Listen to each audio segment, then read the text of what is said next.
Nah, di lain perkara, Allah Azza wa Jalla juga dengan jelas telah berfirman, wadkur rabbaka fi nafsika tadarru Allah fatawah dunal jahri minal qawli bil guduwi wal asal walatakum minal ghafilin.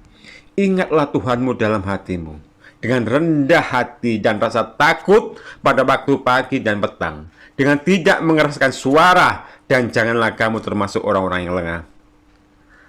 Pada ayat tersebut, secara tekstual merupakan perintah agar kita senantiasa mengingat Allah Azza wa Jalla di sepanjang waktu dengan adab, dengan kelembutan, dengan khusyuk, dan dengan tidak mengeraskan suara.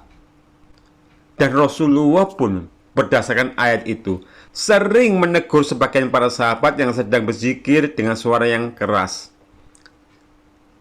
Nah, larangan mengeraskan zikir didasarkan pada prinsip menjaga kekhusyukan, menghindari riya, dan agar tidak mengganggu orang lain, terutama pada saat sholat ataupun saat di luar sholat.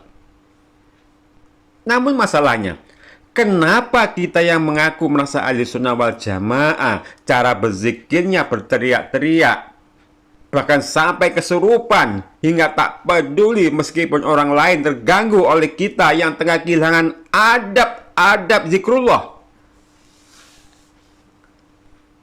Padahal bukan hanya Rasulullah yang tidak pernah mengajarkan mode zikir ala teriak-teriak plus kesurupan. Imam Syafi'i pun di semua kitabnya tidak ada yang mengajarkan zikir yang demikian. Lalu kenapa kita dengan pedenya mengaku ahli sunnah wal jamaah, dengan pedenya ngaku bermadhab Imam Syafi'i, tapi secara praktek ibadah justru menyelisih mereka? Mengaku ahli sunnah wal jamaah, ternyata sebagian besar amal ibadahnya dari A sampai Z penuh dengan timbunan-timbunan bid'ah. Mana konsekuensi dari ucapan pengakuan ahli sunnah wal jamaah? Tidak ada.